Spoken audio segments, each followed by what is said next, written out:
आज इस वीडियो में हम लोग समझेंगे आईटीसीजेड। आईटीसीजेड क्या है? आईटीसीजेड का फुल फॉर्म होता है इंटर ट्रॉपिकल कन्वर्जेंस जोन।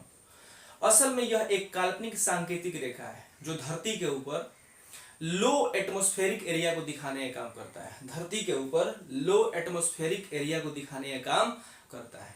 जैसा कि हम लोग जानते हैं, हमारी धरती को इक्वेटर दो बराबर भागों में बांटती है और इसी इक्वेटर पर सालों भर सूर्य जो है लंबवत चमकता है, यानी डायरेक्ट सूर्य का रे जो है इस पर पड़ता है। जैसे कि समझ लीजिए कि ये हमारा सन है, तो सबसे अधिक सूरज जो है यहीं पर इसकी स्थिति बनी रहती है। सूरज की सबसे अधिक स्थिति यहाँ बनती है, फिर जो है जून में यहाँ आता है सूरज हमारा, और फिर दिसंबर में यहाँ रहता है।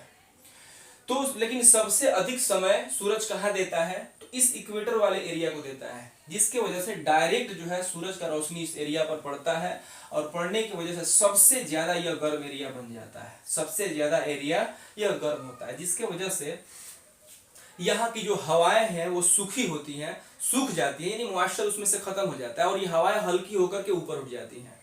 और हल्की होकर के जब ऊपर उठेंगी तो जाहिर सी बात है कि लो प्रेशर बनेगा, यानी प्रेशर का मतलब दबाव। जब हवाएं भारी रहेंगी, उसमें नमी रहेगा, तो दबाव ज्यादा नीचे की तरफ रहेगा। तो हवाओं में क्या कहेंगे कि प्रेशर ज्यादा है, लेकिन जब ये हवा हल्की हो जाएंगी, ऊपर उठेंगी, तो क्या बनेगा? इस एरिया में लो प्रेशर एरिया बनेगा। तो यह लो प्रेशर एरिया को ही दिखाने का काम करता है आईटीसीजेड। ये आईटीसीजेड अक्सर जो है, अधिकतर जनरली जो है इसी एरिया में ये आईटीसीजेड देखने को मिलता है। असल में ये आईटीसीजेड का जियोग्राफी में बहुत ज्यादा इंपॉर्टेंस होता है। क्यों?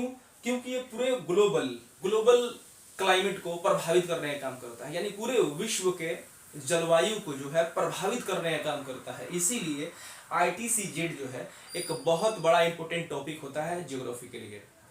तो उम्मीद है कि आपको समझ गया होगा, आप समझ गए होंगे कि आईटीसीजेड क्या होता है। आईटीसीजेड बस एक रेखा है, काल्पनिक रेखा है, सांकेतिक रेखा आप कह सकते हैं, जो धरती के ऊपर कहाँ लो एटमॉस्फेरिक एरिया बन रहा है उसको दिखाने का काम करता है। जनरली ये कहाँ बनेगा? तो इक्वेटर के नजदीक ही बनता है। 5-10 डिग्री, 5-7 डिग्री ऊपर जा सकता है, नीचे भी आ सकता है। जैसे कि मैंने आपको बताया कि हमारा सूरज जो है जून में यहाँ स्थिति इसकी बनती है, यानी जून में हमारा यहाँ सूरज आ जाता है, फिर दिसंबर में हमारा यहाँ आ जाता है। तो इस कंडीशन में क्या होगा? आईटीसीजेड जो है खिसक सकता है। अगर सूरज हमारा यहाँ आ जाए जून में, तो आईटीसीजेड थोड़ा सा ऊपर चला जाएगा, क्योंकि यहाँ पर लो एटमॉस्फेरिक एरिया बनेगा ना, क्योंकि सूरज यहाँ जाएगा तो अपना हीट जो है यहाँ पर देगा, जिसकी वजह से ये वाला धरती का स्थल क्या होगा? ज्यादा गर्म होगा। जब ये ज्यादा गर्म होगा तो यहाँ की हवाएं हल्की होकर के ऊपर उठेंगी, तो प्रेशर उसका घट जाएगा हवाओं में। तो ये लाइन यहाँ आपको देखने को मिलेगा। फिर दिसंबर में जो है ये सूरज की स्थिति यहाँ हो जाती है इस रेखा पर। इस रेखा को बोलते हैं ट्रॉपिक ऑफ कैंसर, यानी हिंदी में कर्क रेखा, और इसको बोलते हैं मकर रेखा।